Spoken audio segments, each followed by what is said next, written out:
एका गायीने सांगितले की माणूस आपले नशीब बदलू शकतो. मित्रांनो, आजची ही कथा हा प्रसंग खूप प्रेरणादायक आणि ज्ञानवर्धक आहे. मित्रांनो, प्राचीन काळातील गोष्ट आहे. एका नगरात एक अद्भुत आणि दिव्य गाय राहत होती. त्या गायीला नैतिक शास्त्रांचे उत्तम ज्ञान होते.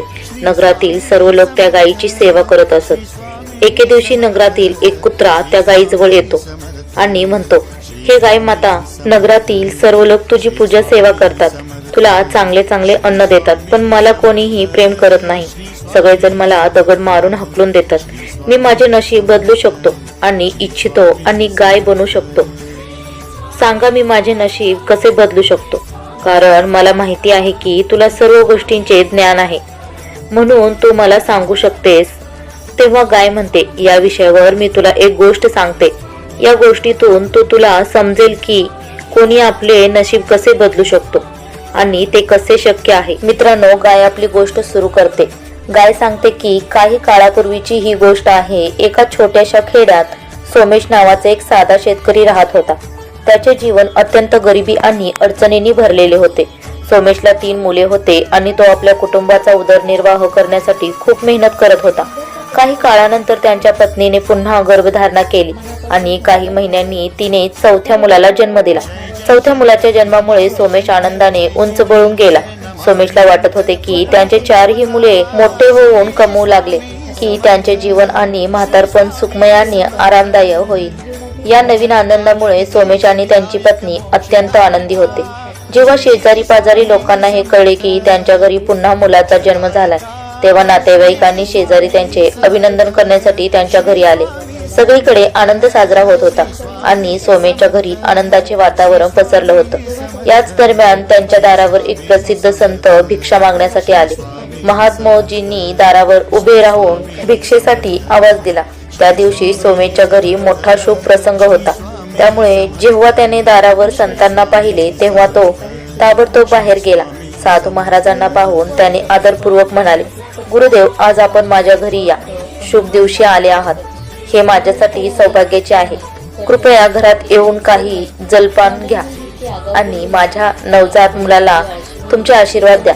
मित्रांनो, असे म्हणतात की जेव्हा सोमेशने त्या सिद्ध साधू महाराजांना वारंवार घरात येण्यासाठी विनंती केली, तेव्हा महात्मा त्यांच्या प्रार्थनेला दुर्लक्ष करू शकले नाहीत. शेवटी सोमेशच्या विनम्र आग्रहाला मान देत ते त्यांच्या घरी आले. सोमेश आणि त्यांच्या पत्नीने साधू महाराजांचे खूप आदर आणि श्रद्धेने स्वागत केले. त्यांनी साधूंना घरात बसवले आणि उत्तम भोजन दिले. साधू महाराजांनी ते भोजन शांतपणे ग्रहण केले. भोजन संपल्यानंतर सोमेशने आपला आनंद व्यक्त करत साधू महाराजांना विनम्रतेने सांगितले, गुरुदेव, हा माझा नवजात पुत्र आहे. कृपया याला असे आशीर्वाद द्या की त्यांच्या जीवनात कधीही कोणतेही दुःख, संकटे किंवा अडचण येऊ नये. साधू महाराजांनी जेव्हा मुलाला आशीर्वाद देण्यासाठी आपला हात वर गेला आणि त्याच्याकडे पाहिले, तेव्हा त्यांनी नजर मुलाच्या हातावरील एका खास खुणेवर थांबली. त्या खुणेला पाहता साधू महाराज एकदम विचारात पडले. हे पाहून सोमेश थोडा चिंतित झाला. त्याने थोड्या घाबरलेल्या स्वरात विचारले, महात्माजी, काय झाले? माझ्या मुलाला पाहून तुम्ही काही गंभीर विचारात पडला आहात का? कृपया मला सत्य सांगा. सगळे ठीक आहे ना? साधू महाराज स्मित हास्य करत म्हणाले, बेटा, चिंता करायची काही गरज नाहीये. सर्व काही कुशल आहे. तुमच्या घरी हा बालक अत्यंत शुभ वेळेत जन्माला आलाय.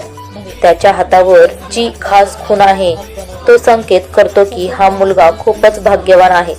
भविष्य काळात त्यांच्या जीवनात राजयोग लिहिलेला आहे. एक दिवस हा बालक मोठा होऊन या नगरचा राजा बनेल. साधूंच्या या शब्दांनी सोमेश अचंबित झाला. त्याने विचारले, महाराज, हे कसे शक्य आहे? एक गरीब शेतकऱ्याचा मुलगा राजा कसा बनू शकतो? हे माझ्या अकलनाच्या बाहेर आहे. साधू महाराजांनी सोमेशला शांतपणे समजावले आणि म्हणाले, बेटा, या जगात सर्व काही ईश्वरच्या इच्छेने शक्य आहे. तुमच्या मुलाने आपल्या मागील जन्मात नक्कीच काहीतरी असे पुण्यकर्म केले असतील ज्यामुळे त्याला या जन्मात राजपाठाचा वरदान मिळालं. हा बालक आपल्या नशिबाने एक दिवस महान बनेल. मित्रांनो, महात्मा पुढे सोमेशला समजावत म्हणाले, बेटा, जेव्हा तुमचा मुलगा तरुण होईल आणि विवाह योग्य वयात पोहोचेल तेव्हा त्याने त्याचे लग्न या नगरच्या राजाची एकुलती एक मुलगी सोबत होईल. लग्नानंतर राजाचे संपूर्ण धनसंपत्ती, वैभव आणि राजसत्ता तुमच्या मुलाच्या ताब्यात येईल. हे मी काही आनंदाने म्हणत नाहीये, तर मी हे स्पष्टपणे या बालकाच्या भाग्यरेषेमध्ये पाहू शकत आहे. महात्माजींच्या या भविष्यवाणी ऐकल्यानंतर सोमेश आणि त्यांची पत्नी अतिशय आनंदी झाले. त्यांना वाटले की त्यांच्या घरी साधारण बालकाचा नाही तर भविष्याच्या एका महान राजाचा जन्म झालाय. त्यांच्या मनात आनंदाला पारावर उरला नाही. हळूहळू या घटनेची चर्चा संपूर्ण गावात पसरली. प्रत्येक जण याबद्दल आश्चर्य करत होता की एक गरीब शेतकऱ्याचा मुलगा आणि कसा काय एके दिवशी नगरचा राजा बनेल. दूरदूरच्या गावांमधूनही लोक आता सोमेशच्या घरी येऊ लागले, कारण त्यांना त्या भाग्यशाली बालकाचे दर्शन घ्यायचे होते, ज्याबद्दल इतकी अद्भुत भविष्यवाणी करण्यात आली होती. दुसरीकडे ज्यांच्याबद्दल महात्माजींनी भविष्यवाणी केली होती की त्यांच्या मुलीचे लग्न सोमेशच्या मुलाशी होईल, तो राजा एका दिवशी जंगलात शिकार करण्यासाठी गेला आणि राजासोबत काही सैनिकांचाही ताफा होता. राजा जंगलात शिकार शोधत इकडे तिकडे भटकत होता. अचानक त्यांच्या नजरेस एक सुंदर आणि चपळ हरिण पडले. हरिण दिसताच राजाने आपल्या घोड्याला वेगाने त्याच्या दिशेने पळवले आणि त्याला पकडण्यासाठी जोरात पाठलाग करू लागला. राजा हरिणाच्या मागे खूप दूरवर गेला, मात्र जंगल खूपच दाट आणि गुंतागुंतीचे होते, त्यामुळे राजासोबत असलेले सैनिक हळूहळू मागे पडले. राजाने खूप वेळ त्या हरणीचा पाठलाग केला, पण तो शिकार करण्यात अपयशी ठरला. जंगलच्या गडद भागात हरिण अचानक गायब झाला आणि राजा त्याला शोधू शकला नाही. मित्रांनो, हरिणाचा पाठलाग करताना बराच वेळ गेला होता आणि राजा जंगलात खूप लांबवर गेला होता. या प्रदीर्घ प्रवासामुळे त्याला खूपच धान लागली होती आणि त्याचा घसा पूर्णपणे कोरडा पडला होता. पाण्याच्या शोधात त्याने चारही दिशांना नजर फिरवली, पण घनदाट जंगलात कुठेही पाण्याचा स्रोत दिसला नाही. आपली तहान भागवण्यासाठी राजाने घोड्यावर सुवार घेतला होऊन पुढे जाण्याचा निर्णय घेतला. थोड्या अंतरावर त्याला एक गाव दिसले. ते हे गाव होते जिथे सोमेश नावाच्या शेतकऱ्याचे घर होते आणि जिथे अलीकडेच एका भाग्यवान मुलाचा जन्म झाला होता. जसजसे राजा त्या गावाजवळ पोहोचला, त्याची नजर एका साध्या झोपडीवर पडली. झोपडीच्या बाहेर एक सिद्ध साधू महाराज स्थानस्थ स्थितीत बसले होते. राजा घोड्यावरून उतरला आणि साधू महाराजांना आदरपूर्वक प्रणाम केला. प्रणाम केल्यानंतर राजाने नम्र स्वरात म्हटले, महात्मांजी, मला खूप तहान लागली आहे. जर आपण मला थोडेसे पाणी पाजले तर आपले खूप उपकार होतील. साधू महाराजांनी राजाकडे पाहत मिळासे केले आणि म्हणाले, राजन, आपण थोडा वेळ थांबा, मी आपल्यासाठी लगेच पाणी आणतो. आणि असे म्हणून साधू महाराज झोपडीच्या आत गेले. काही क्षणानंतर साधू महाराज आपल्या हाताने पायाने भरलेला लोटा घेऊन बाहेर आले. त्यांनी तो लोटा राजाला दिला.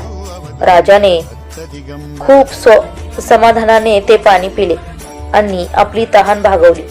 ताजे आणि थंड पाणी पिऊन राजाचा थकवा काही प्रमाणात दूर झाला आणि त्याने साधू महाराजांचे आभार मानले.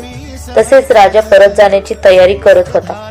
त्याची नजर काही अंतरावर चाललेल्या लोकांच्या गर्दीकडे गेली. ते लोक आपापसात काही बोलत होते आणि ते बोलत बोलत गावाकडे जात होते. हे पाहून राजाला आश्चर्य वाटले आणि त्याने मनातच ठरवले की तू या गर्दीचे कारण नक्कीच जाणून घेईल. राजाने पाहिले की मोठ्या संख्येने लोक एका दिशेने जात होते आणि उत्साहाने एकमेकांशी बोलत होते. हे पाहून राजाला कुतूहल वाटले. त्याने साधू महाराजांना विचारले, प्रभू, हे इतके लोक एकत्र कुठे चालले आहेत? असे काय विशेष आहे जे त्यांना एकत्रित होण्यासाठी प्रेरित करत आहे? साधू महाराज शांतपणे म्हणाले, राजन, हे सर्व लोक एका शेतकऱ्याच्या घरी जात आहेत. त्या शेतकऱ्याच्या घरी नुकतेच एका नवजात मुलाचा जन्म झालाय आणि लोक त्या मुलाचे दर्शन घेण्यासाठी उत्सुक आहेत. राजाने आश्चर्याने विचारले, महात्माजी, त्या मुलात असे काय विशेष आहे की इतके लोक त्यांच्या दर्शनासाठी जात आहेत?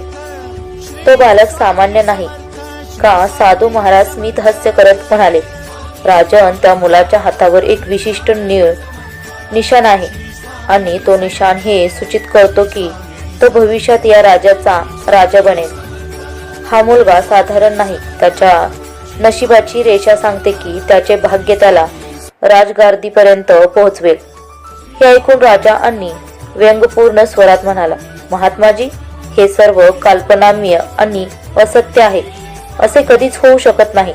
या राजाचा राजा मी स्वतः आहे आणि मी कधीही एका गरीब शेतकऱ्याच्या मुलाला या राजाचा राजा होऊ देणार नाही आणि हे पूर्ण अशक्य आहे. महात्माजींनी खोल श्वास घेतला आणि राजाला समजावत म्हणाले, राजन, माणूस ना कुणाला गरीब बनवू शकतो ना कुणाला राजा. हे खेळ सर्व काही ईश्वराचे आहेत. त्यांच्या इच्छेनेच हे जग चालले. म्हणून माणूस केवळ प्रयत्न करू शकतो पण परिणाम त्याच्या हातात नसतो. मग साधू महाराजांनी राजाकडे पाहून गंभीर स्वरात म्हणाले, आणि जिथे त्या शेतकऱ्याच्या मुलाचा राजा बनण्याचा प्रश्न आहे तिथे मी तुम्हाला हे देखील सांगतो की नियतीने आधीच सर्व काही ठरवले आहे. आजपासून बरोबर 16 वर्षानंतर त्या शेतकऱ्याचा मुलगा तुमच्या मुलीशी विवाह करेल आणि लग्नानंतर तो केवळ तुमचा जावाईच होणार नाही तर या नगरचा राजा देखील बनेल. हा विधीचा नियम आहे आणि तो कोणीही बदलू शकत नाही. राजाने या गोष्टी ऐकून गंभीर भावनेने विचार केला आणि जरी साधू महाराजांच्या म्हणण्यावर विश्वास ठेवणे त्याला कठीण वाटत होते, तरीही या शब्दांनी त्यांच्या मनात शंकेचे बीज नक्कीच पेरले. राजाने आश्चर्याने विचारले, कुठली मुलगी माझ्या घरी तर अजून कोणतीही संतती नाही. अशा परिस्थितीत तुमचे हे म्हणणे खरे कसे होईल? हे ऐकून साधू महाराज स्मित करत म्हणाले, राजन, चिंता करू नका. आजपासून बरोबर 1 वर्षानंतर तुमची राणी एका कन्येला जन्म देईल आणि ही कन्या पुढे जाऊन त्या गरीब शेतकऱ्याच्या मुलाची पत्नी बनेल. विवाहानंतर तो बालक या नगरचा राजा बनेल. ही ईश्वराची योजना आहे जी कोणीही बदलू शकत नाही. साधू महाराजांचे हे शब्द ऐकून राजा 2 प्रकारच्या भावनांनी भरला. एकीकडे तो खूप आनंदी झाला की त्याला संतती होईल आणि तो एका कन्येचा पिता होईल, कारण राजा आणि राणी अनेक वर्षापासून संततीची वाट पाहत होते. मुलीच्या जन्माच्या विचाराने त्याचे हृदय अपार आनंदाने भरून गेले. पण दुसरीकडे राजाच्या मनात असंतोष आणि दुःखाचे ढग दाटून आले. तो या विचाराने अस्वस्थ झाला की त्याच्या मुलीचे लग्न एका साध्या शेतकऱ्याच्या मुलाशी होईल. हा विचार त्याला केवळ चिंतेत टाकत नव्हता, तर त्याला आतून क्रोधितही करत होता. त्याने मनाशी विचार केला, हे कसे शक्य आहे की एका गरीब शेतकऱ्याचा मुलगा माझ्या कुटुंबाचा भाग बनेल? तो माझ्या जावाई बनण्याचे स्वप्नही पाहू शकत नाही. मी असे काहीच होऊ देणार नाही. काही वेळ राजाने या विचारात गमावली. तो राग आणि संभ्रमात अडकला होता. त्यानंतर त्याने साधू महाराजांना म्हटले, महात्माजी, मी तुमच्या भविष्यांचा आदर करतो, पण ही गोष्ट मी स्वीकारू शकत नाही. माझ्या मुलीचे लग्न एका सामान्य शेतकऱ्याच्या मुलाशी कधीच होऊ शकत नाही. मी हे कधी होऊ देणार नाही. मला हे काही करावे लागले तरी चालेल. साधू महाराजांनी राजाची गोष्ट शांतपणे ऐकली आणि गंभीर स्वरात म्हणाले, राजन, हे तर विधीचा नियम आहे. कोणाच्या नशिबात जे लिहिले आहे ते ना बदलता येते ना मिटवता येते. ते अगदी दगडावर कोरलेल्या रेषेसारखे आहे, ज्यावर कोणतेही छेडछाड होऊ शकत नाही. तुम्ही कितीही प्रयत्न केला तरी जे होणार आहे ते होणारच. साधू महाराजांचे हे शब्द राजांच्या मनात घुमू लागले. तो संभ्रमित आणि चिंतेत पडला, कारण त्याला ते हे कळाले नव्हते की या भविष्यवाणीचा तो सामना कसा करेल. मित्रांनो, राजाला त्याच्या सामर्थ्याचा आणि अधिकाराचा खूप अहंकार होता. राजाने साधू महाराजांच्या बोलण्याकडे दुर्लक्ष करत कठोर स्वरात म्हटले, महात्माजी, काही झाले तरी मी माझ्या मुलाचे लग्न या सामान्य शेतकऱ्याच्या मुलाशी कधीच होऊ देणार नाही. आणि जे विधाते त्याने लिहिले आहे त्या मागच्या भाग्याचा प्रश्न आहे, तर मी ते भाग्य बदलून दाखवेन.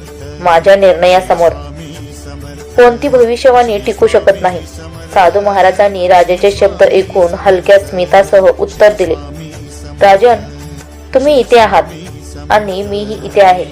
वेळ येऊ द्या, मग दिसेल की भाग्याची ताकद किती आहे आणि तुमची हट्टाग्रह किती प्रभाव पाडते. म्हणून हे तर वेळच सांगेल की कोणावर कोण भारी पडते. राजाने साधू महाराजांच्या बोलण्याला सामोरे जात म्हटले, ठीक आहे महात्माजी, वेळ येऊ द्या, मी पाहीन काय ते.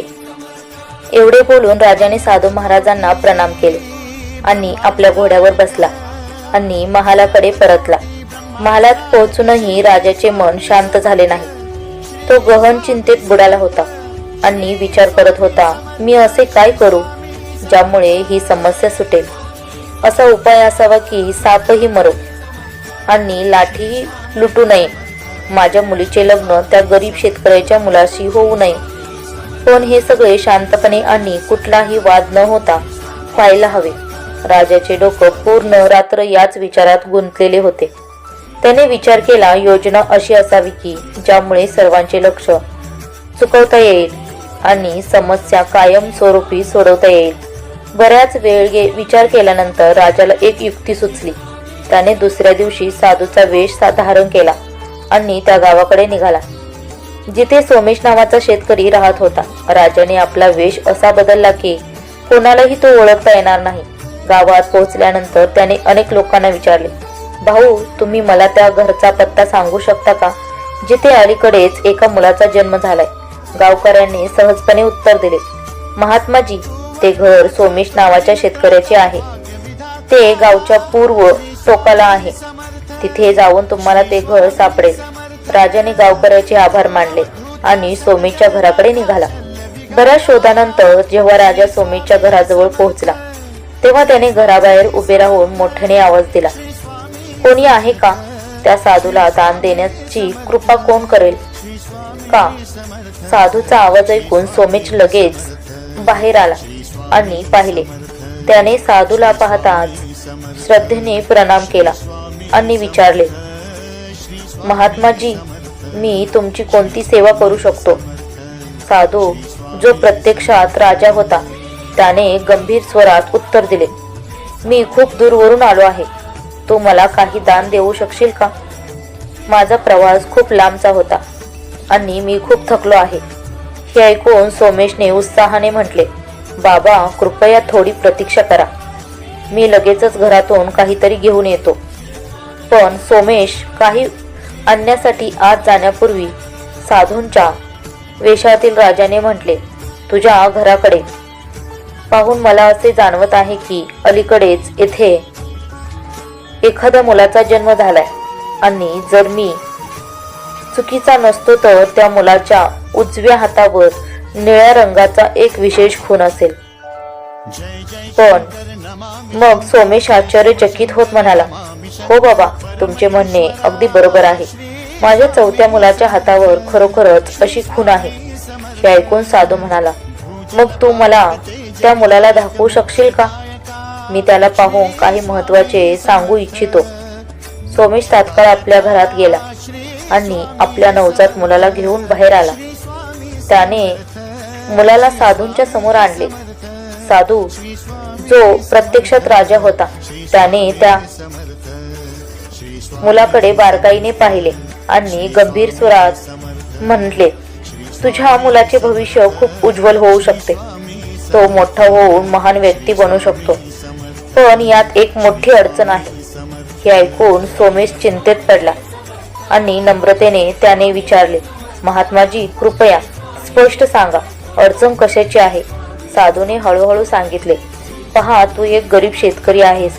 तुझ्याकडे आधीच 3 मुले आहेत आणि हा तुझा 4था मुलगा आहे. तुझ्या आर्थिक परिस्थिती कमजोर आहे. मी पाहतोय की तू तुझ्या 3 मोठ्या मुलांना योग्य शिक्षण देऊ शकला नाहीस. ते अशिक्षित राहिले आहेत कारण तुझी उत्पन्न ही इतकी कमी आहे की तू त्यांचा शिक्षणाचा खर्च उचलू शकला नाहीस. हीच परिस्थिती तुझ्या या लहान मुलासोबत होऊ शकते. जर तू अशा संघर्षात गुंतलेला राहिलास तर तू त्याला योग्य प्रकारे सांभाळू शकणार नाहीस. आणि तोही अशिक्षित आणि अनपढ राहील. सोमेशची चिंता आणखीनच वाढली. त्याने घाईघाईने विचारले, महात्माजी, याचा काय उपाय आहे? कृपया मला मार्गदर्शन करा. साधूने गंभीरतेने समजावले, जर तुला खरोखरच वाटत असेल की तुझ्या लहान मुलाचे भविष्य उज्ज्वल व्हावे आणि तो या राजाचा राजा बनण्याचा शक्यतेपर्यंत पोहोचवावा, तर तुला त्याच्या शिक्षणांनी संगोपनावर विशेष लक्ष द्यावे लागेल. तुला त्याला एखाद्या चांगल्या गुरुकुलात पाठवावे लागेल, जिथे त्याला उत्तम शिक्षणांनी दीक्षा मिळेल. चांगल्या शिक्षणाशिवाय त्यांच्या भाग्य कधीही उज्ज्वल होऊ शकत नाही. ही जबाबदारी तुझी आहे की तू हे शक्य करून दाखव. साधूच्या बोलण्याने सोमेश गहन विचारात पडला.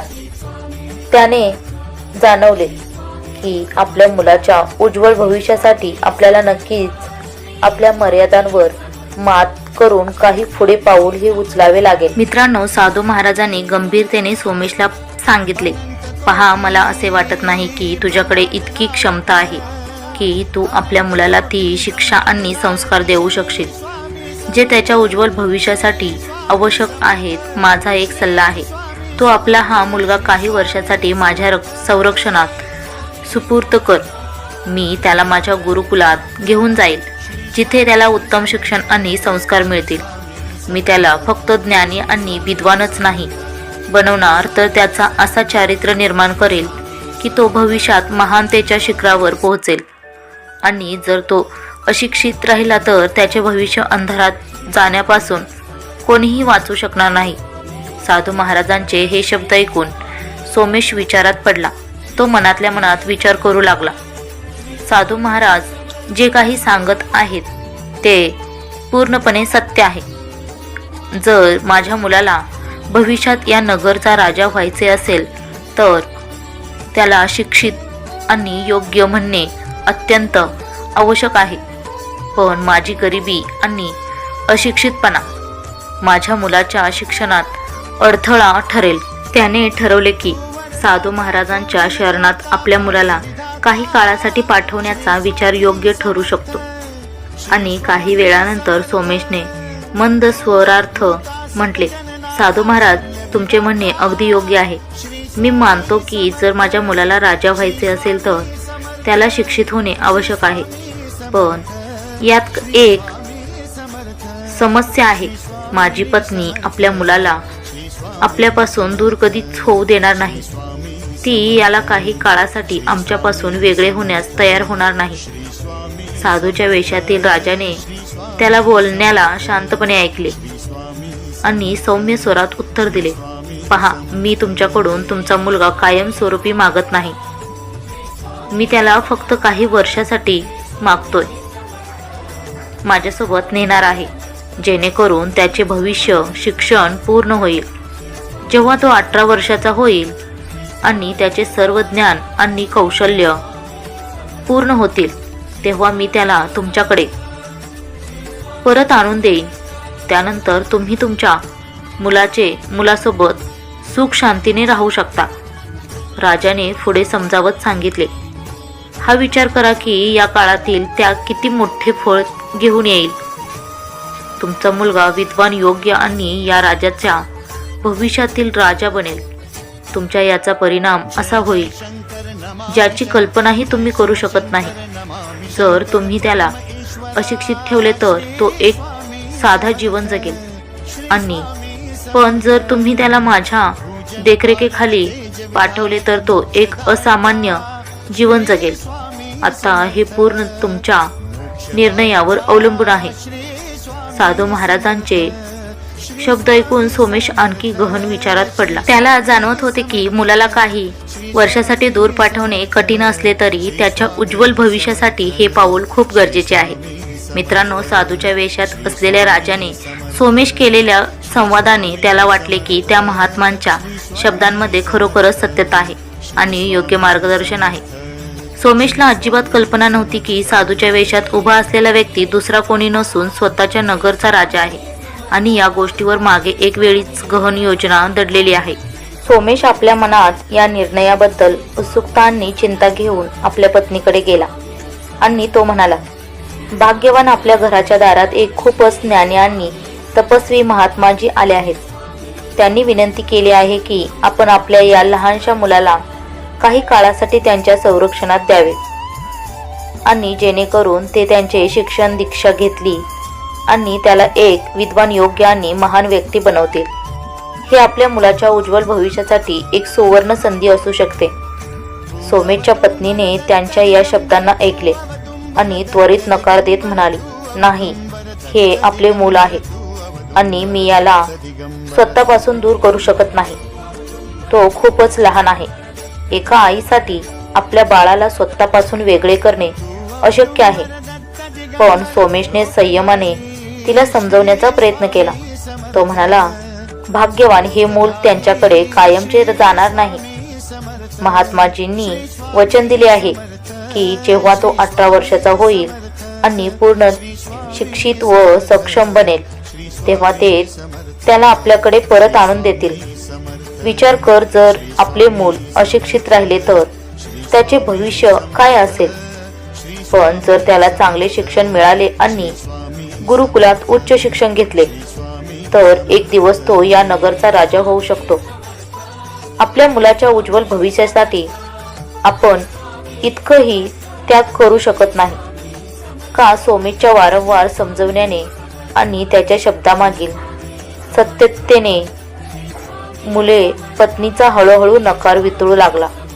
तिने एक दीर्घ श्वास घेतला आणि म्हणाली, जर हे आपल्या मुलाच्या भविष्यासाठी चांगले असेल तर मी त्याला स्वतःपासून दूर पाठवायला तयार आहे. पण माझी एक अट आहे. साधूच्या वेशात असलेल्या राजाने गंभीरपणे सांगितले, सांगा, तुमच्या अटी काय आहेत? मी त्यांना नक्कीच ऐकेन. सोमेशची पत्नी ठामपणे म्हणाली, जेव्हा आमचा मुलगा 18 वर्षाचा होईल आणि त्याचे शिक्षण पूर्ण होईल तेव्हा तुम्ही त्याला आम्हाला परत करावे लागेल आणि आम्ही आमच्या मुलाला तुमच्याकडे त्यावेळेस देऊ शकतो जेव्हा तुम्ही आमच्या या अटीला मान्य कराल. राजा, जो आधीच या परिस्थितीसाठी तयार होता, लगेच सहमती दर्शवताना म्हणाला, तुमच्या या अटीला मी पूर्णपणे स्वीकारतो. मी वचन देतो की जेव्हा हा बालक 18 वर्षाचा होईल तेव्हा मी त्याला तुमच्याकडे परत करीन. तोपर्यंत मी त्याला माझ्या गुरुकुलात शिक्षित करून त्याला योग्य आणि महान बनवेल. आता सोमेश आणि त्यांची पत्नी दोघेही आपल्या मुलाला साधूच्या वेशात असलेल्या राजाला देण्यासाठी तयार झाले. त्यांच्या मनात मुलाच्या उज्ज्वल भविष्यासाठी आशा होती, पण आईची ममता आणि पित्याची चिंता त्यांच्या चेहऱ्यावर स्पष्ट दिसत होती. त्यांनी राजाला बार बार सांगितले, कृपया या मुलाची चांगली काळजी घ्या आणि त्याला अशा प्रकारे घडवा की तो फक्त आमचा नाही तर संपूर्ण नगरचा गर्व होईल. मित्रांनो, राजा जो ब्राह्मणाच्या वेशात चांगल्या प्रकारे लपला होता तो म्हणाला, आता विलंब करू नका. तुमचा पुत्र माझ्या हवाली करा. मी त्यांची काळजी तुमच्यापेक्षा जास्त चांगल्या प्रकारे घेईन आणि त्याला एक महान व शिक्षित व्यक्ती नक्कीच बनवेल. सोमेशांनी त्यांच्या पत्नीने आपल्या मुलाच्या उज्ज्वल भविष्यासाठी इच्छा व्यक्त करत मनावर दगड ठेवून त्याला राजाला सोपवले आणि त्यांना अजिबात कल्पना नव्हती की ज्याला ते तपस्वी मानत होते तो खरा राजा आहे आणि या निरागस मुलासाठी त्याचे इरादे काही वेगळेच आहेत. राजा आनंदाने मुलाला घेऊन तिथून निघाला. त्याच्या चेहऱ्यावर समाधान आणि विजयाची भावना होती, कारण आज त्याची योजना पूर्णपणे यशस्वी झाली होती. तो विचार करत होता की कसे त्याने चतुराईने आपल्या योजनेला अंमलात आणले. राजा हळूहळू मुलाला घेऊन नदीच्या काठी पोहोचला. नदीच्या शांत पाण्याकडे पाहत राजा त्याच्या पुढच्या पावलांवर विचार करू लागला. त्याच्या मनात घातक विचार येऊ लागले. त्याने विचार केला, मी या मुलाचा गळा दाबून त्याला संपवतो आणि नंतर त्याला नदीत वाहून देतो. अशा प्रकारे ना तो कोणी शोधू शकेल आणि ना तो कधी माझ्या मुलीशी विवाह करू शकेल. पण जसं त्याने त्या मुलाच्या निरागस आणि निष्पाप चेहऱ्याकडे पाहिलं, त्यांच्या अंतःकरणात धडधड सुरू झाली. त्यांच्या मनात दुसरी एक आवाज उठली, आणि हे लहान निर्देश मूल तुझ्यासाठी मला काय धोका आहे आणि त्याने माझं काय वाईट केले की मी त्याची हत्या करायला हवी. तुला माहित आहे का की या निरागस मुलाची हत्या केल्यावर तुला नरकातही जागा मिळणार नाही. राजाच्या अंतर्मनाची पुकार ऐकून त्यांच्या हातात कंप सुरू झाला. त्यांच्या मनात एक गडबड झाली आणि त्याने त्या मासूस मुलाला दाखवण्याचा धाडस केला नाही आणि त्याने विचार केला नाही की या मुलाची हत्या करू शकत नाही, पण मला काहीतरी असं करावं लागेल जेणेकरून हा मुलगा नेहमीसाठी माझ्या मुलीच्या भाग्यापासून बाहेर पडेल आणि मी माझ्या योजनेत यशस्वी होईल. राजा ज्याच्या मनात विचार सुरू होता खूप वेळ विचार करत राहिला. अखेर त्याला एक धाडसी योजना सुचली. त्याने ठरवलं की त्या मुलाला जिवंत ठेवून एका बॉक्समध्ये बंद करावं आणि त्या बॉक्सला नदीच्या वाहत्या पाण्यात सोडून द्यावं. अशा प्रकारे तो मुलाचा थेट वध करण्याचा पापापासून वाचेल आणि तरीही त्या मुलाचं जीवन संपवता येईल. मग राजा विचार करत होता, जर मी त्याला पाण्यात सोडलं तर मला दोष लागणार नाही आणि हा मुलगा माझ्या जीवनाच्या रस्त्यात अडथळा बनणार नाही. माझी मुलगी त्याच्याशी कधी विवाह करणार नाही. राजाने तातडीने एक विशेष प्रकारचा संतूक तयार केला. त्याने खात्री केली की त्या संतुकात त्या मुलाला पुरेशी हवा असेल जेणेकरून तो श्वास घेऊ शकेल आणि तो संतूक इतका मजबूत असेल की पाण्यात वाहून जाताना तो बुडणार नाही. राजा त्याच्या विचारांना प्रत्यक्षात आणण्यासाठी तयारी करत होता आणि त्या मासूम मुलाला संतुकात ठेवून त्याचं भविष्य हे नदीच्या प्रवाहावर सोडण्याचा विचार करत होता.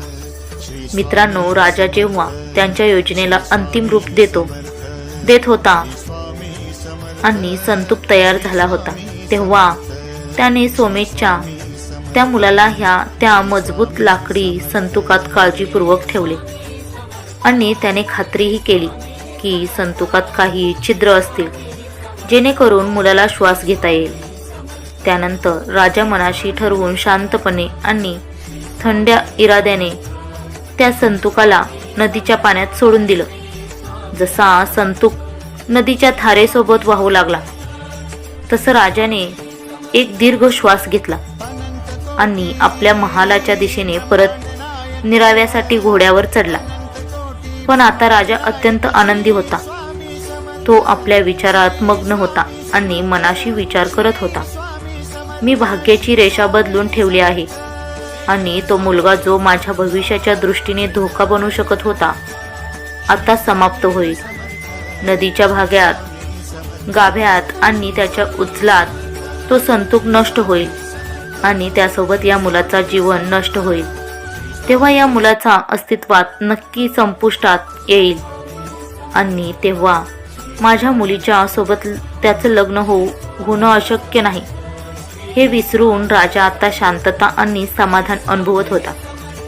तो आपल्या नगरात त्याच्या कृतीवर गर्व अनुभवत परत गेला आणि दुसरीकडे सोमेशचा मासूम मुलगा तो नदीच्या धारेवर वाहत होता. तो कोणत्याही अनहोनीपासून वाचत पुढे जात होता. नदीच्या लहरी त्याला हळूहळू एका दुसऱ्या नगरच्या किनाऱ्यावर घेऊन आल्या आणि हे नगर खूप समृद्ध होते आणि तेथे एक श्रीमंत सेठ सूर्योदयापूर्वीच्या आधी गंगा स्नान करण्यासाठी येत असे. आणि त्या दिवशी जेव्हा सेठ नदीच्या किनाऱ्यावर पोहोचला आणि त्याने नदीच्या पृष्ठभागावर वाहत असलेल्या एक संतूक पाहिला. संतूक असा वाहत होता की जणू कोणीतरी तो नदीत सोडलेला असावा. सेठने उत्सुकतेने आणि आश्चर्याने संतूक आपल्याकडे ओढला आणि त्याला असं वाटलं की काहीतरी असं सामान्य गोष्ट आहे आणि जेणेकरून त्याने संतूक उघडला तेव्हा त्याच्या डोळ्यांची विस्मयकारक स्थिती झाली. संतुकात आत त्याने एक लहान बालक पाहिलं आणि जे आरामात झोपलेलं होतं.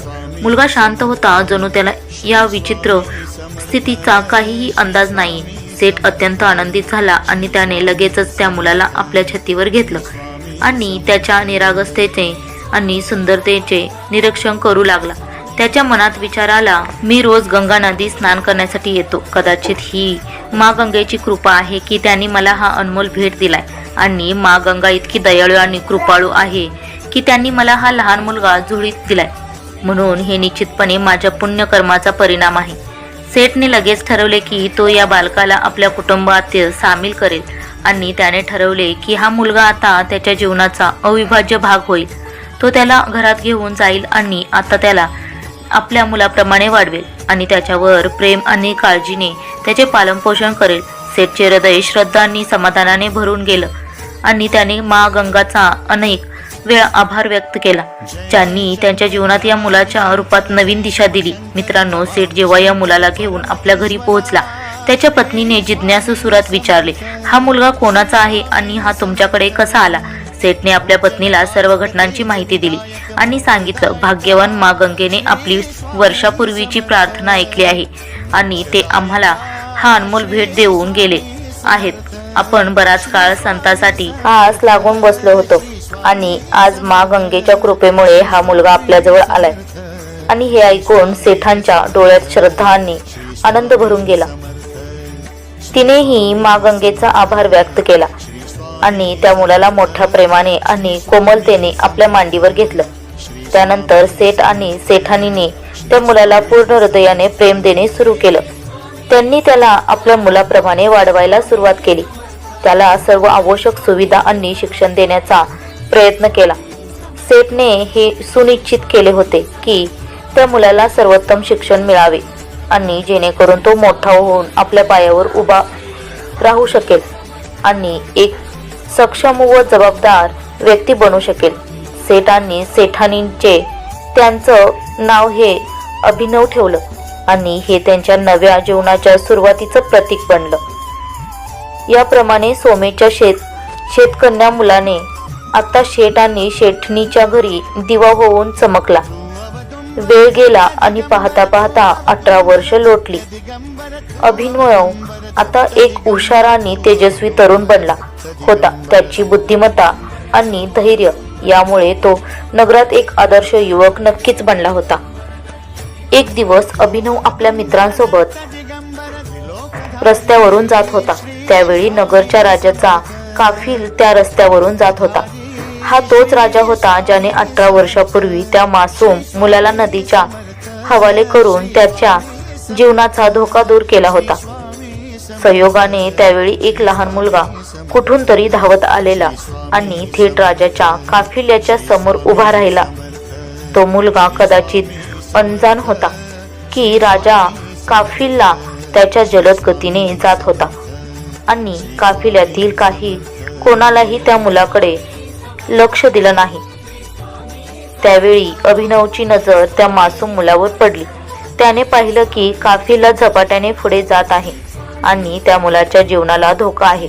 वेळ वाया घालवून न करता अभिनव त्वरित कृतीत लागला आणि त्याने उत्साही आणि चपळतेने धावत त्या मुलाकडे धाव घेतली आणि जोरात आरडाओरडा करत काफिल्याचे लक्ष आकर्षित करण्याचा प्रयत्न केला.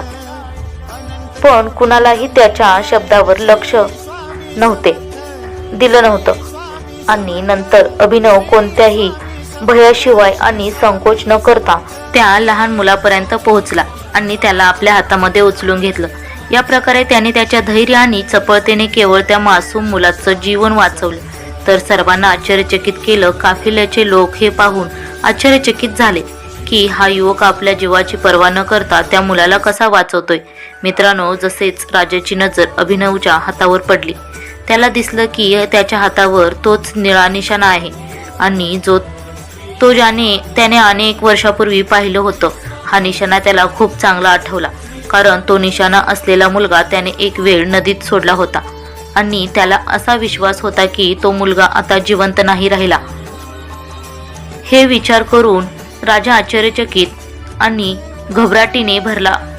हे कसं होऊ शकतो की जो मुलगा त्याने त्याच्या समोर मृत्यूच्या हवाले केला होता तो आता पूर्णपणे स्वस्थ आणि जिवंत उभा आहे. राजाने त्वरित काफिला थांबवण्याचे आदेश दिले. त्याच्या डोळ्यात शंका आणि गूढतेचा एक हलका भाव होता. त्याने आपल्यासोबत असलेल्या सैनिकांना बोलावलं आणि सांगितलं, हा मुलगा जो काही वेळापूर्वी काफिल्याच्या जवळून गेला त्याला त्वरित पकडा आणि आमच्या जवळ आणा. मला त्याची बहादुरी सन्मानित करायची आहे. सैनिकांनी आदेशाचे पालन केले आणि काही वेळातच त्यांनी अभिनवला राजाच्या समोर उभं केलं. अभिनव हळूहळू राजाकडे आला आणि आपल्या शरीराला पूर्ण आदर आणि श्रद्धेसोबत झुकवून राजाला त्याने प्रणाम केला. राजाने त्याला पाहिले आणि मग विचारलं, बेटा तू कोण आहेस आणि तू कुठून आला आहेस? अभिनवने आपले डोके झुकून उत्तर दिलं, राजानं, मी त्या गावात राहतो जे तुमच्या राजाच्या शेजारी आहे आणि मला समजत नाही की तुम्ही मला का बोलावले. राजा पुढे म्हणाला, बेटा मी त्या शेजारीला राजाचा राजा आणि तू जो धैर्य दाखवलंयस त्यासाठी मी तुला बक्षीस देऊ इच्छितो, पण बक्षीस देण्याआधी मला काही प्रश्न विचारायचे आहेत. अभिनवने राजा चांगल्या प्रकारे ऐकून थोडं नक्की शांत होऊन उत्तर दिलं. काय विचारायचं आहे? राजा पुढे म्हणाला, तुमचं गाव कुठे आहे आणि तुमचे पालक कोण आहेत? तुमच्या हातावर हा निळा निशाणा कसा आला? अभिनवने आपले डोकं झुकवलं आणि खूप नम्रतेने उत्तर दिलं, राजानं, मी शेजारील एका लहान गावात राहतो आणि माझे वडील खूप एक श्रीमंत व्यापारी आहेत. ते या परिसरातील सर्वात मोठे सेठ आहेत. जिथेपर्यंत या निशाण्याचा संबंध, तो निशाणा माझ्या हातावर लहानपणापासूनच आहे आणि मी तो एक नैसर्गिक भाग समजतो. परंतु राजानं, आपण हे सर्व का विचारत आहात? त्याचे काय कारण आहे? अभिनवच्या उत्तराने राजाच्या मनात आणखी शंका आणि आश्चर्य निर्माण केलं, कारण त्याला आता पूर्णपणे खात्री होऊन गेलेलं की हा तो मुलगा आहे ज्याला त्याने आधीच नष्ट करण्याचा विचार केला होता. राजाने हळूच सांगितलं, नाही बेटा, ही काही विशेष गोष्ट नाही, बस असंच विचार करत होतो. त्यानंतर राजा आपल्या बोलण्याचा थोडा बदल करण्यात म्हणाला, बेटा मला तुम्हाला आणखी एक प्रश्न विचारायचा आहे. मी तुमच्या पालकांना भेटू इच्छितो. तुम्ही मला तुमच्या घरी घेऊन जाऊ शकता का आणि त्यांना भेटू शकता का? अभिनवने राजाची गोष्ट ऐकली आणि त्याच्या डोळ्यात आदर आणि आनंदाची चमक दिसल्यास त्याने उत्तर दिलं, राजानं, नक्कीच, मी माझ्यासाठी खूप मनाची गोष्ट आहे आणि आपल्यासारख्या महान राजाला आमच्या घरात आमंत्रित करू. मग मी तुम्हाला लवकर माझ्या पालकांना भेटू देतो. अशा प्रकारे राजाने ठरवले की तो अभिनवच्या सोबत मुन्ना सेठच्या घरी जाईल आणि जेणेकरून तो जाणू शकेन की हा तोच मुलगा आहे ज्याला त्याने अनेक वर्षापूर्वी नदीमध्ये सोडून दिलं होतं. दोघेही त्या रस्त्यावर निघाले आणि लवकरच सेठच्या घरात पोहोचले.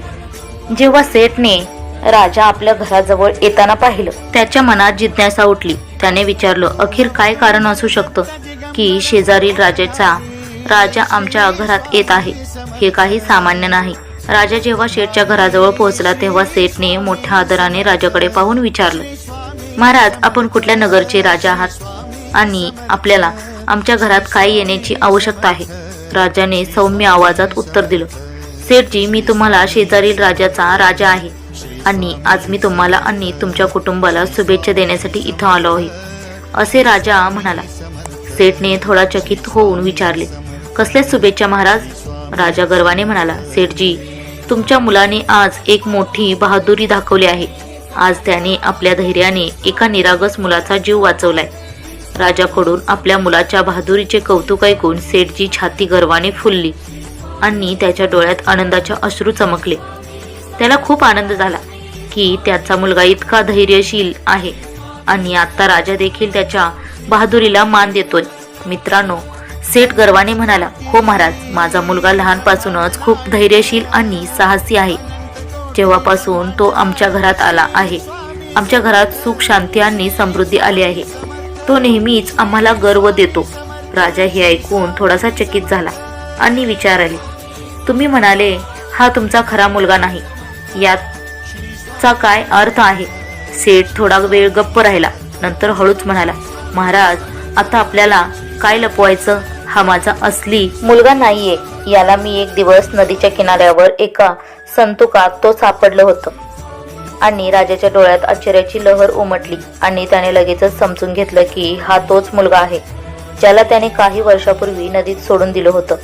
हे लक्षात घेतल्यावर राजा थोड्या काळासाठी घाबरतो आणि चिंता यामध्ये अडकला आणि काही वेळ शांत राहिल्यावर राजा गहिऱ्या विचारांमध्ये बुडल्याने म्हणाला, सेठजी, तुमच्या मुलाची बहादुरी मला खूप प्रभावित केली आहे. त्यांच्या धैर्यामुळे मला हे जाणवले की मला माझ्या मुलीची रक्षा करण्यासाठी कशा धाडसी मुलांची आवश्यकता आहे. जर तुमची परवानगी द्याल तर मी तुमच्या मुलाला माझ्या राज्यात नोकरीसाठी घेऊन इच्छितो. सेठच्या डोळ्यात आनंद आणि गर्व झळला आणि त्याने लगेच उत्तर दिलं, हे तर माझ्यासाठी गर्वाची गोष्ट असेल की माझा मुलगा तुमच्यासारख्या महान राजाजवळ काम करेल आणि मी पूर्णपणे त्यासाठी तयार आहे. सेठच्या सहमतीनंतर राजा एक पत्र लिहिण्याचा निर्णय घेतो. त्याने काही वेळ पत्र तयार केले. नंतर ते पत्र एका लिफाफ्यात ठेवले आणि त्यावर त्याची मोहर व सही केली. आणि राजा पत्र तयार केल्यानंतर अभिनवला म्हणाला, बेटा, मी आता एक महत्वाच्या कामासाठी दुसऱ्या राज्यात जात आहे. तू या पत्र घेऊन माझ्या राज्यात जा आणि ते महाराणीला दे. चिठ्ठी वाचल्यानंतर महाराणी तुला नोकरीवर घेईल. अभिनवने राजाचे शब्द ऐकले आणि श्रद्धेने डोकं झुकवलं. तो तयार होता आणि तो जाणता होता की ही संधी त्याच्या जीवनासाठी किती महत्वाचा आहे. आणि मित्रांनो, जेव्हा राजाने अभिनवला पत्र दिलं त्यानंतर तो आपल्या काफीला घेऊन पुढे गेला आणि मार्गावर व्यस्त झाला. दुसरीकडे अभिनव राजाच्या नगरीकडे जात होता.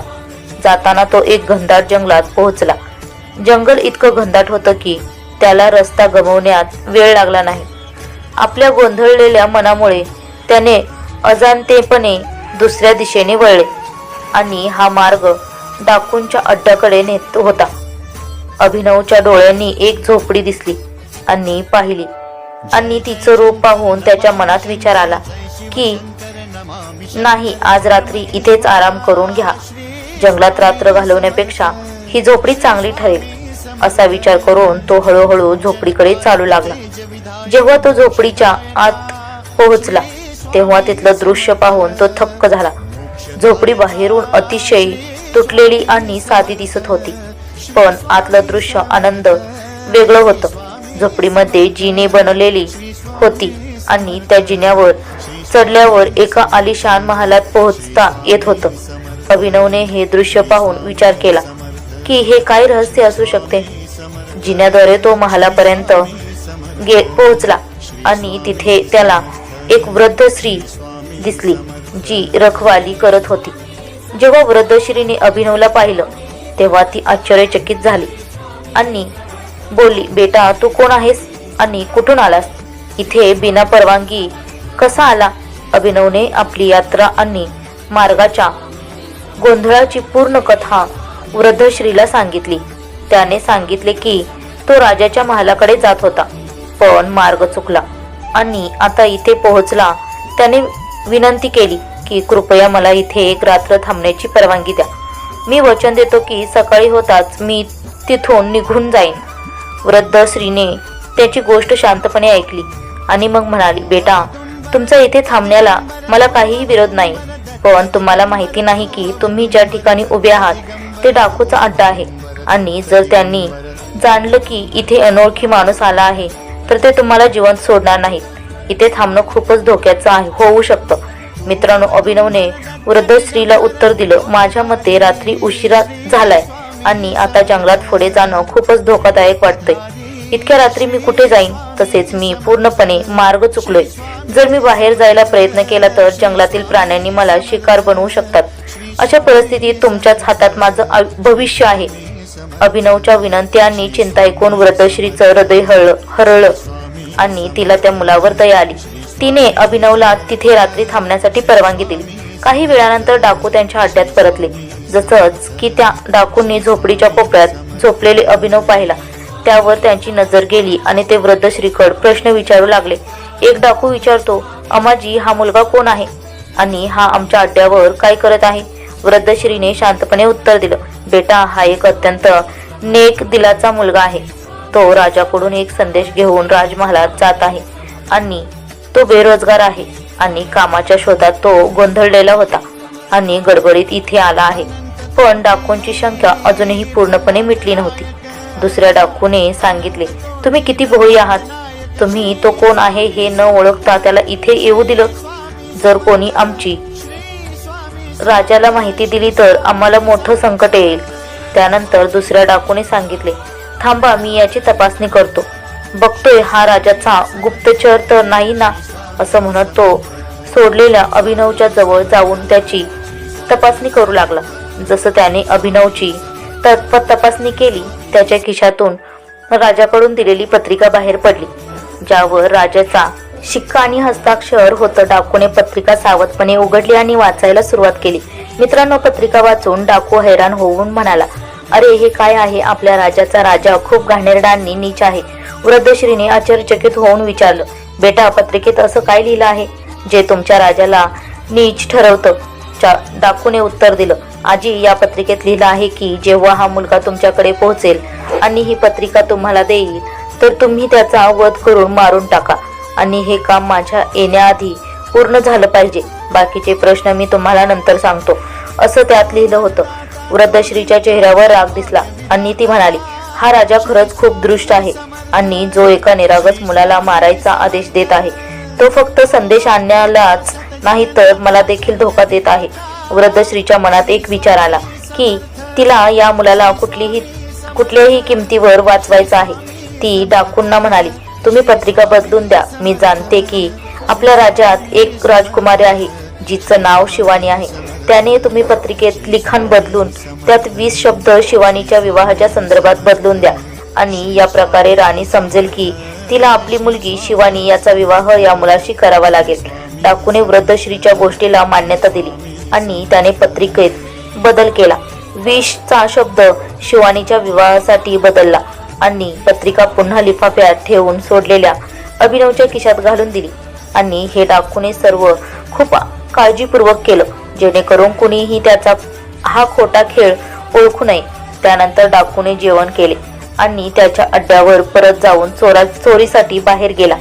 दुसऱ्या दिवशी सकाळ झाली आणि वृद्धश्रीने अभिनवला उठवून सांगितले, बेटा, आता सकाळ झाली आहे. ज्या ठिकाणी देखील तुला जायचं असेल ना तेथे जा. भगवान तुझे रक्षण करो. मित्रांनो, अभिनव उठून मोठ्या श्रद्धेने वृद्ध मातेला प्रणाम केला आणि तिला मनापासून धन्यवाद दिला. त्याने मग महाराजांच्या महालाचा रस्ता विचारला जेणेकरून त्याला योग्य दिशेने जाण्यात कोणतीही अडचण येऊ नये. आणि वृद्ध मातेने अभिनवला मार्गदर्शन केलं आणि त्याला शुभेच्छा देऊन त्याच्या प्रवासाला निरोप दिला. अभिनवने तिचं बोलणं ऐकून घेतलं आणि मग आपल्या गंतव्यस्थाने जाण्यास सुरुवात केली. काही काळानंतर अभिनव राजा महालात पोहोचला आणि महाराणी समोर उभा राहिला. त्याने आपल्या हातात राजाकडून आणलेली पत्रिका ठेवली आणि सांगितलं, महाराणीजी, महाराजांनी आपल्या नावाने हा संदेश पाठवला आहे. कृपया ते वाचा आणि मला सांगू शकाल की मला पुढे काय करावं लागेल?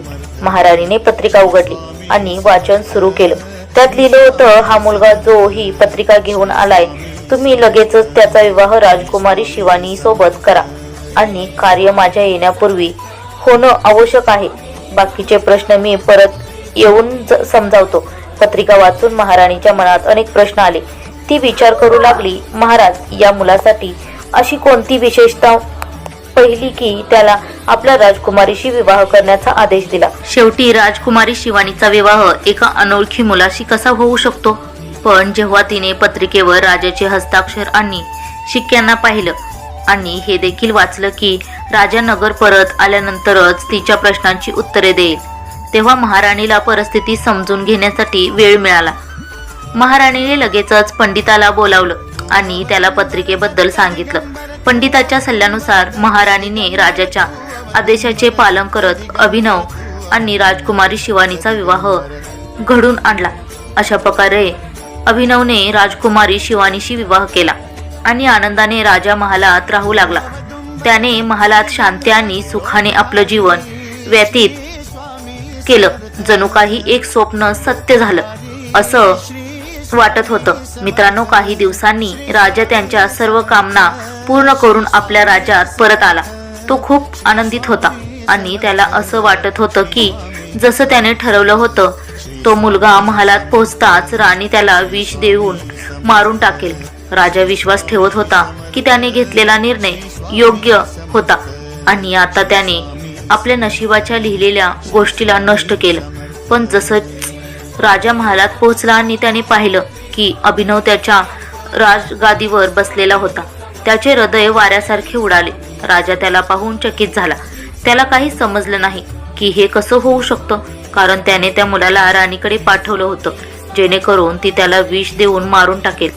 पण इथे तर सर्व परिस्थिती उलटी होती. राजाला हे जाणून घेण्यासाठी आणखी आश्चर्यचकित वाटलं की ज्याला त्याने स्वतःच्या हातांनी मरण देण्याचा आदेश दिला होता तोच मुलगा आता त्याची मुलगी राजकुमारी शिवानीशी विवाह करतोय आणि तोच मुलगा आहे.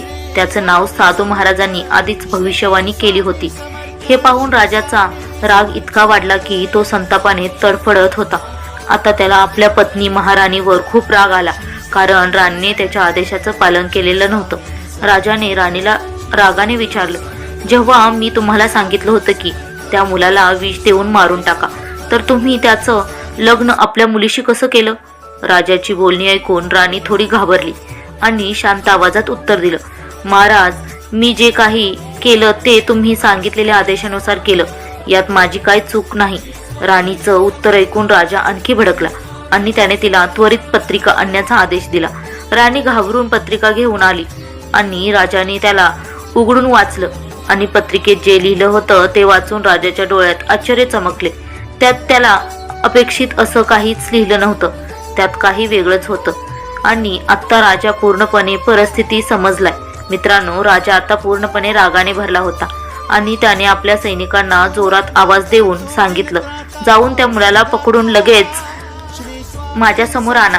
सैनिकांनी राजाच्या आज्ञेचे तात्काळ पालन केलं आणि काहीच वेळात त्यांनी अभिनवला पकडून राजासमोर आणलं. राजाचा चेहरा रागाने लाल झाला होता आणि तो ओरडून म्हणाला, तुम्ही इतकी हिंमत कशी केली की तुम्ही माझ्या मुलीशी विवाह केला? तुम्ही मला फसवलंय आणि फसवण्याची शिक्षा या राज्यात फक्त मृत्यू आहे. राजा रागाने म्हणाला, आता तुम्ही मारण्यासाठी तयार व्हा. मी तुम्हाला माझा जावाई कधीच मानणार नाही. तुम्ही एक गरीब शेतकऱ्याचं मूल आहात आणि तसंच गरीब राहणार आहात. आता मी पाहतो तुम्ही या राजाचा राजा होण्याचं स्वप्न कसं पूर्ण करता. राजाचं वचन ऐकून अभिनव शांतपणे उत्तर देत म्हणाला, महाराज, तुम्ही काय सांगत आहात? तुम्ही म्हणत आहात की मी तुम्हाला फसवले आणि वारंवार त्या शेतकऱ्याच्या मुलाची गोष्ट करत आहात. पण तुम्हाला माहिती आहे की मी कोणत्याही शेतकऱ्याचा मुलगा नाही, तर एका सेठचा मुलगा आहे. अभिनवचं उत्तर ऐकून राजा आणखी रागाने म्हणाला आणि भरला आणि तो म्हणाला की तुम्ही मला तुमच्या बोलण्यात अडचणीत पाडून मला मूर्ख बनवू इच्छिता, पण आता मी तुमच्या बोलण्यात येणार नाही. आजचा दिवस तुमच्या आयुष्यातला शेवटचा दिवस असेल. असं म्हणत राजा त्याची तलवार मान मधून बाहेर काढतो आणि ती तयार करतो. राजाच्या हातात तलवार पाहून राजकुमारी शिवानी तात्काळ पुढे आली आणि वडिलांसमोर उभी राहून ठामपणे म्हणाली, बाबा, ज्यावर तुम्ही तलवार चालवणार आहात तो माझा पती आहे आणि त्याला मारण्यापूर्वी तुम्हाला मला मारावे लागेल. त्याच वेळी राजमहालात आक्रोश माजला होता आणि सैनिक धावत धावत राजाकडे गेला आणि त्याने सांगितले, महाराज, एक महात्मा आपल्या दरवाजावर आले आहेत आणि ते ताबडतोब आपल्याशी भेटू इच्छित आहेत. राजा काही वेळ विचार करत असतानाच त्याने आदेश दिला, ठीक आहे, त्यांना आत आणा. सैनिकाने ताबडतोब आदेशाचे पालन करत महात्माजींना राजांकडे आणले. राजाने महात्माजींना प्रणाम केला आणि विनम्रपणे विचारले, महात्माजी, तुम्ही आमच्या राज्यात कोणत्या उद्देशाने आले आहात? महात्माजींनी शांत आवाजात उत्तर दिलं, राजानं, मला वाटतं तुम्ही मला ओळखलं नाही. राजा आश्चर्यचकित आणि चक्रावलेला म्हणाला, आपण कोण आहात आणि माझ्याशी भेटायच्या काय कारण आहे? महात्माजींनी अत्यंत शांतपणे आणि विनम्रपणे उत्तर दिलं, राजानं, मी तोच महात्मा आहे ज्याने 18 वर्षापूर्वी एक महत्त्वपूर्ण प्रसंगावर आपल्याला भेट दिली होती. त्याच वेळी मी आपल्या पुत्रीचा विवाहाबद्दल एक भविष्यवाणी केली होती, ज्यात मी सांगितलं होतं की जेव्हा आपली मुलगी तरुण होईल तेव्हा तिचा विवाह एक गरीब शेतकऱ्याच्या मुलाशी होईल. तेव्हा तुम्ही म्हटले होते की तुम्ही राजा आहात आणि तुम्ही कोणतीही गोष्ट बदलू शकता. पण आता बघा राजन, जे नियतीत लिहिलेलं होतं तेच होणार आहे आणि आता तुम्ही या तरुणाच्या जीवाबद्दल चिंता करत आहात. ते सर्व व्यर्थ आहे. शब्दांनी राजा चांगल्याच प्रभावाखाली आला आणि त्याला समजले की त्याच्या सर्व प्रयत्नांचे काहीच उपयोग होणार नाही. राजाने क्रोधाने आपली तलवार म्यानमध्ये घालून दोन्ही हात जोडले आणि महात्माजींच्या समोर उभा राहिला. त्याने म्हटलं, गुरुदेव, आपण जे सांगत आहात ते अगदी खरं आहे. आपण खरं आहे योग्य होता, कारण कोणीही दुसऱ्याच्या भाग्याशी खेळू शकत नाही. जे काही कोणासाठी लिहिलं आहे ते त्याला मिळणारच आहे. आता मला हे समजलं आहे की मी भाग्याच्या समोर पराभूत झालो आहे. महात्माजींनी शांतपणे राजाला उत्तर दिलं, राजन, भाग्यापासून कोणीही जिंकू शकत नाही. त्यामुळे आता तुम्ही निरर्थक चिंता सोडून द्या आणि या युवकाला तुमचा जावाई म्हणून स्वीकारा, कारण हे सर्वांसाठी सर्वोत्तम असेल. आणि नंतर तुम्ही तुमचा राजपाट सोडून माझ्या शिष्य होऊन जा, कारण खरे सुख फक्त ईश्वराच्या भक्तीत आहे. राजा महात्माजींच्या शब्दांना स्वीकारत आपले सर्व राजपाट अभिनवला दिलं आणि महात्माजींसोबत जीवनाच्या खऱ्या सुखाच्या शोधात जंगलाकडे निघाले. आता अभिनव, जो पूर्वी एका शेतकऱ्याचा मुलगा होता, राजाचा राजा बनला आणि सुखाने शांतीत आपलं जीवन व्यतीत करू लागला. मित्रांनो, ही कथा त्या गायीने त्या कुत्र्याला सांगितली आणि कुत्र्याला हे समजलं की भाग्याला बदलता येतं नाही, आपलं सत्य मार्ग अनुसरून योग्य कर्म करून आपलं भाग्य सुधारता येतं आहे. पण जे विधात्याने एकदा लिहून ठेवले आहे ते बदलता येत नाही. कितीही प्रयत्न केला तरी ते बदलता येणार नाही, हे मात्र त्रिवार सत्य आहे. मित्रांनो, ही गायीची कथा तुम्हाला कशी वाटली कमेंट करून कळवा आणि नवीन असाल तर आपल्या चॅनलला लाईक, शेअर अँड सबस्क्राईब करायला विसरू नका आणि कमेंट बॉक्समध्ये जाताना श्री स्वामी समर्थ असं लिहायलाही विसरू नका. धन्यवाद.